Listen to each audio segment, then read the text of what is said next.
Hidden deep in the Pacific Ocean lies Nauru, a tiny island so forgotten that many maps simply ignore its existence. But don't be fooled by its size or isolation. The story of Nauru is something utterly surreal. It's not just a tropical corner, it's a genuine enigma stranger than any fiction. And if you stay with us, you're in for discoveries that few have ever witnessed. Imagine the police chief ordering a sparkling Lamborghini only to realize he's too large to fit inside.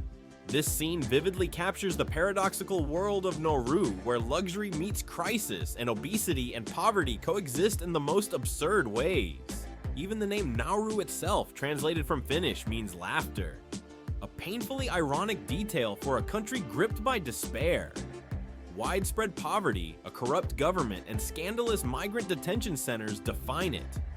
All this transforms Nauru into an embodiment of contradictions, challenging our perceptions of the world. It's a tiny island, lost in the endless blue of the Pacific Ocean.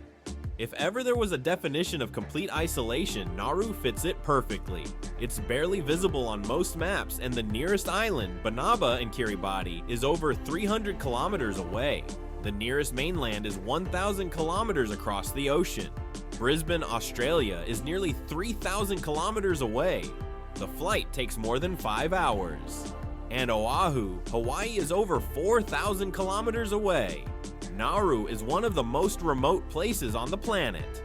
But the isolation here isn't just physical, it's felt on an emotional level. Surrounded by coral reefs and rugged hilly terrain, this island seems to hide its secrets from the world. There's no natural harbor and only one international airport within frequent flights. Getting to Nauru isn't just a trip, it's a genuine challenge requiring effort and a deliberate decision.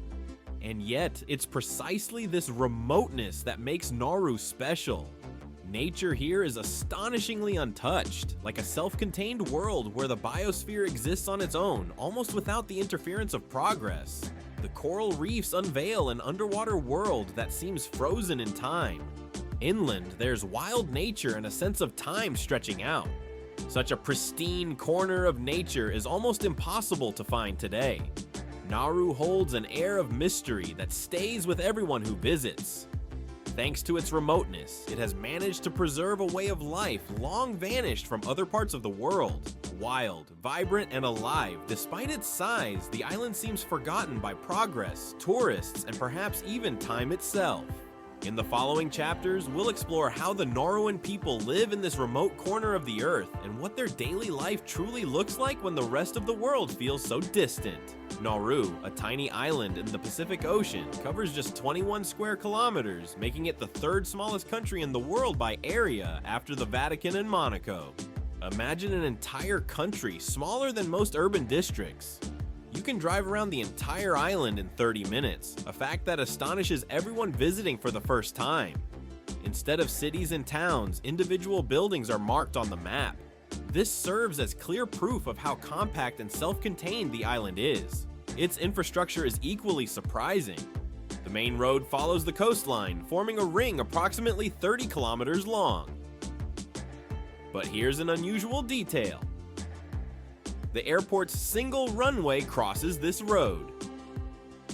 And every time a plane lands or takes off, cars have to stop, much like at a railroad crossing. With only its modest international airport, Nauru operates on minimal infrastructure. There's no major industry, no public transportation, while everything currently available is a legacy from the heyday of phosphate mining when the country thrived. But with the end of the phosphate boom, only economic scars and environmental problems remain. Once this small island was a symbol of wealth, but its rise was followed by a swift decline.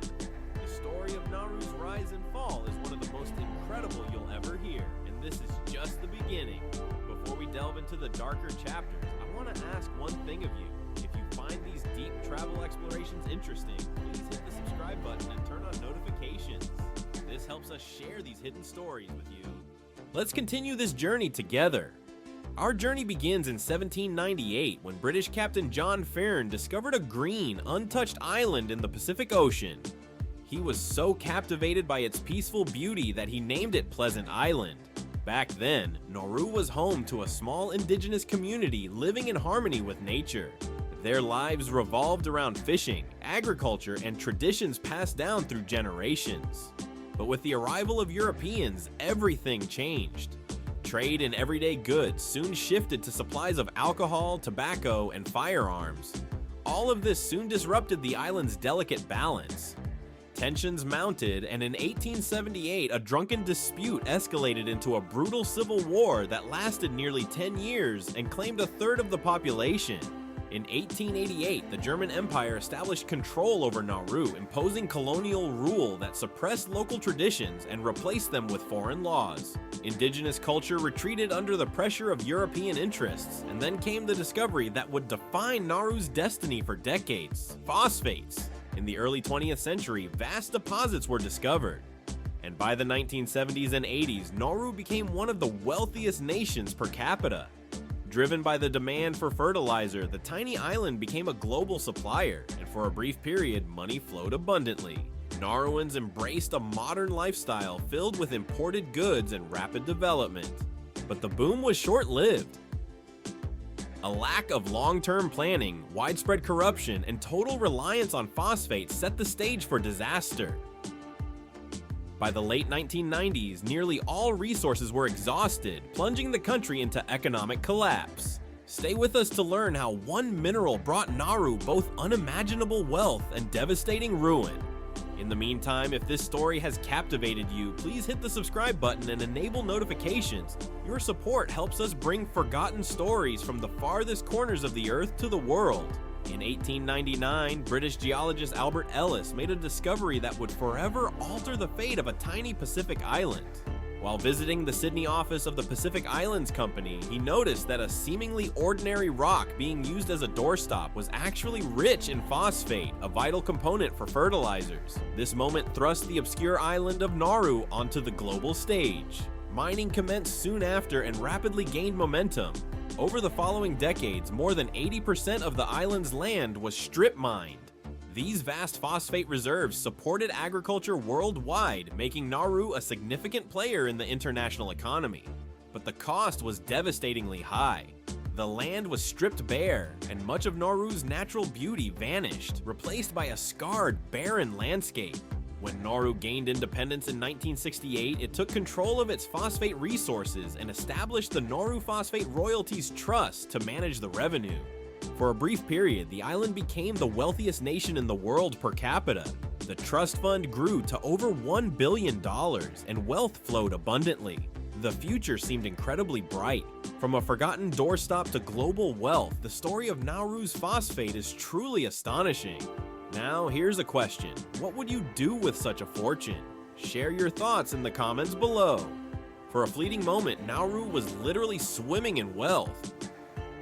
Thanks to the booming phosphate exports, many locals enjoyed lives of luxury. The government invested vast sums in ambitious projects. Luxurious hotels and a modern hospital were constructed, and the nation launched its own airline, Air Nauru, connecting the island to far-flung corners of the globe. During its heyday, Nauru held the title of the world's richest country per capita. It seemed as though these golden times would never end, but the prosperity proved fleeting. Corruption and mismanagement spelled disaster for the Phosphate Trust Fund. Instead of investing in sustainable alternatives, the country's leadership relied entirely on this single resource, failing to diversify the economy. By the late 1990s, the phosphate reserves were virtually depleted, and so was the national wealth. This single-minded focus proved ruinous. The exhausted mines left behind barren lands, ecological devastation, and a crippled economy. The luxurious lifestyle gave way to financial ruin and environmental degradation. Furthermore, Nauru faced a severe public health crisis. Over 80% of the population is overweight, and nearly 40% suffers from type 2 diabetes. The decline of agriculture and reliance on imported processed foods led to one of the highest obesity rates globally. But how did things get so bad, and what exactly pushed Nauru into this crisis? Stay with us, as even more startling facts lie ahead. Not long ago, the people of Nauru lived off the bounty of nature. Their diet consisted of fresh fish, coconuts, and locally grown fruits and vegetables. This natural and nutritious diet kept generations healthy and active. But this balance proved fragile. Decades of phosphate mining depleted the soil, making agriculture nearly impossible. As agriculture vanished, Nauru began importing processed foods. High in fat, sugar, and salt, these quickly displaced traditional dietary staples. The result was a public health crisis. Today, over 80% of the population is overweight, and around 40% suffer from type 2 diabetes. This dietary shift fueled soaring rates of obesity, hypertension, and chronic diseases. Cultural factors compounded the problem. In many Pacific Island societies, a larger physique has traditionally been seen as a symbol of wealth and status. Chiefs proudly displayed ample waistlines as signs of success, inadvertently encouraging overconsumption. Trade agreements also played a role. Nauru found itself compelled to import cheap, low-quality food products such as fatty mutton flaps and turkey tails. Some nations like Samoa attempted to ban imports of such items, but faced pressure from more powerful trading partners. Samoa even faced threats of exclusion from trade agreements like the Trans-Pacific Partnership. Nauru simply had little choice but to accept these terms. Adding to this complexity is the thrifty gene hypothesis. This suggests that Pacific Islanders may have a genetic predisposition to store fat efficiently, an advantage for surviving periods of famine. However, in modern times with abundant processed foods and reduced physical activity, this same mechanism contributes to the obesity epidemic. The health crisis isn't limited to diet alone. Nauru also ranks among the highest globally for tobacco consumption. Combined with obesity-related illnesses, smoking places an immense burden on the limited healthcare system, reducing life expectancy and compounding the nation's challenges. As phosphate reserves dwindled and the economy collapsed, Nauru desperately sought new, often controversial, sources of income. In the early 2000s, the island briefly transformed into a tax haven, attracting entities involved in money laundering. However, under international pressure, this avenue was swiftly closed. Desperate for funds, Nauru entered into a controversial agreement with Australia to host an offshore processing center for asylum seekers. This led to the establishment of the Nauru Regional Processing Center, where asylum seekers arriving by sea to Australia were detained. While this provided a financial lifeline for Nauru, life for the detainees within the center was often grim. Reports highlighted issues like overcrowding, inadequate medical care, and prolonged detention with uncertain futures. Human rights organizations fiercely criticized the conditions, but change was slow and limited. The secrecy surrounding the center only fueled further criticism. In 2015, the Nauruan government temporarily blocked Facebook, curbing public discussion and stifling dissent. Strict visa regulations made visits nearly impossible for journalists and human rights advocates, effectively turning the island into what many described as an open-air prison, not just for the detainees, but also impacting Nauruans themselves. So how can such an isolated nation navigate its way out of this challenging period? Stay with us, as some of Nauru's greatest trials may still lie ahead. Nauru, a remote Pacific island, stands out not only for its history, but also for some unique characteristics. It has no official capital city and maintains no standing army. These rare attributes make Nauru almost one of a kind. Unlike most nations where administrative and economic hubs are centered in a capital city, Nauru operates differently. Covering only 21 square kilometers, governance functions are simply distributed across its districts. The Yaren district is considered the de facto capital because it houses the main government buildings. However, this status is unofficial. For its approximately 10,000 residents, this decentralized system functions effectively, demonstrating that a formal capital isn't essential for governance. Equally striking is its lack of a military. Nauru maintains no army, navy, or air force. Instead, the nation relies on Australia for defense under a long-standing informal agreement. This arrangement relieves Nauru of the significant expense and complexity of maintaining its own military. With a population smaller than many urban neighborhoods, maintaining a standing army would be impractical. By entrusting defense to a partner, Nauru can allocate its limited resources towards more immediate needs like healthcare, education, and infrastructure. Domestic law and order are handled by a small national police force responsible for maintaining peace across the island. And Nauru isn't alone in this approach. Other small island nations such as Tuvalu and the Marshall Islands similarly rely on larger allies for defense assistance, In a region characterized by vast distances and small populations, this model proves practical, allowing nations to focus on internal development. Nauru's unique approach to governance and security exemplifies adaptation amidst resource constraints, yet it also mirrors the broader challenges the nation confronts. These challenges are shaped by isolation, limited opportunities, and a tumultuous past. Nauru remains one of the smallest and most isolated nations on Earth. It is a land of contrasts, stunning yet disconnected, captivating yet inaccessible. Located in the heart of the Pacific Ocean, this tiny island welcomes only around 200 tourists each year. By comparison, destinations like Hawaii or the Maldives host millions of visitors annually. Situated roughly 3,000 kilometers from Australia's east coast and 4,500 kilometers from Hawaii, Nauru is a truly enigmatic place. For travelers seeking truly off-the-beaten-path destinations, it offers a unique experience. But its very remoteness makes the island largely undiscovered and challenging to reach. Traveling to Nauru is no simple feat. The sole airline serving the island is Nauru Airlines. Flights are infrequent and costly. They connect the island only to a handful of destinations in the Pacific and Australia. Furthermore, obtaining a visa for Nauru is notoriously strict. Tourists often face weeks of correspondence with officials simply to arrange a visit.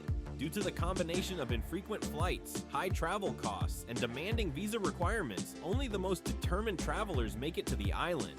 Its isolation contributes to its allure, yet it also makes Nauru one of the world's most elusive travel destinations. Additionally, Nauru heavily restricts access for foreign media. Journalists face a complex, expensive visa application process involving extensive vetting. Filming equipment, particularly drones, is often confiscated or banned outright. Without official approval, filming is virtually impossible. This restrictive stance creates an atmosphere of secrecy, making Nauru one of the least reported on countries in global media. With its rugged coastline and pockets of untouched nature, Nauru remains a place few have seen and even fewer have documented. It is an island shielded by distance and regulations. For those who do manage the journey, Nauru offers a rare gift. Its isolation has helped preserve pockets of natural beauty and distinct cultural traditions. The rugged landscape and coral-fringed coast offer glimpses of a Pacific past, predating widespread globalization. With a population of only around 10,000, Nauru remains largely untouched by mass tourism. Locals continue to uphold traditions that are fading elsewhere in the world. Visiting the island feels like stepping into a different era, into a world that feels authentic, almost forgotten by time. But Nauru's allure is intertwined with secrecy. Tight control over information and restricted access have rendered the island largely invisible to the outside world. This is partly linked to its controversial role hosting Australia's offshore processing center. This arrangement drew sharp criticism from human rights groups and the international press.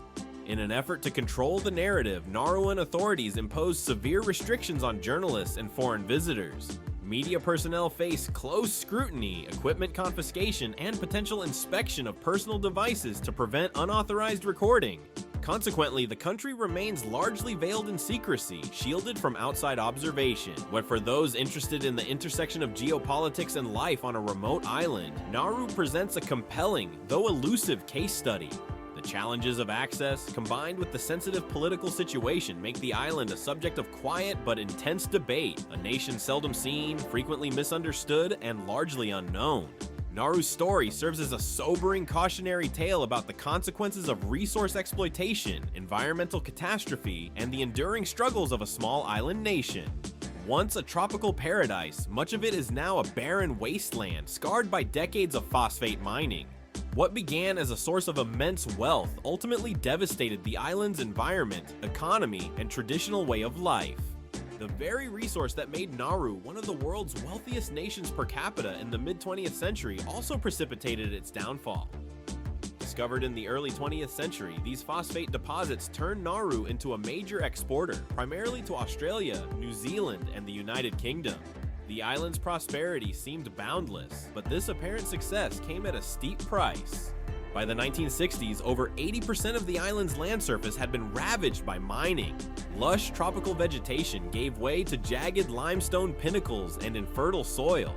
Agriculture, once central to Nauruan life, became impossible. Coconuts and bananas could no longer be cultivated.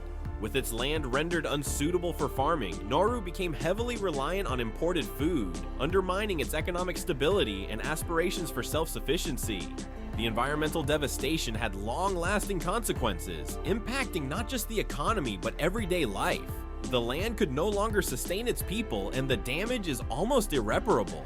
The ecological collapse extended beyond the soil. Phosphate mining destroyed ecosystems, decimated habitats, and accelerated biodiversity loss. Already fragile due to its size and isolation, Nauru's environment suffered a blow from which it has never fully recovered. The delicate balance between land, sea, and community was shattered, and the island continues to grapple with the legacy of its mining past. Fishing, once a cornerstone of both culture and sustenance, also suffered due to the environmental degradation. Runoff from the mining operations polluted coastal waters and damaged coral reefs, leading to declines in fish stocks. As marine life dwindled, fishermen lost their livelihoods, and the deep connection to the ocean that had sustained generations began to fray. Many traditions tied to the land and sea were lost or irrevocably altered. Elements that defined Nauruan identity gradually faded. The intricate link between nature and culture was broken, leaving a cultural void still felt today. Warnings from environmentalists as early as the 1960s went unheeded. The government, focused on immediate gains, pushed forward with extraction despite the clear long-term costs. Yes, phosphates generated temporary wealth, funding infrastructure and services, but they were the very source of the eventual collapse. By the 1980s, the damage was so extensive that Nauru's leaders considered relocating the entire population to places like Australia or New Zealand. As early as 1962, Australian Prime Minister Robert Menzies acknowledged Australia's obligation to help Nauru plan for a sustainable future, particularly given the revenue derived from Nauruan phosphate. Nonetheless, despite the immense challenges, the people of Nauru chose to remain. For them, the island wasn't just land, it was home, intrinsically linked to their ancestry and cultural identity.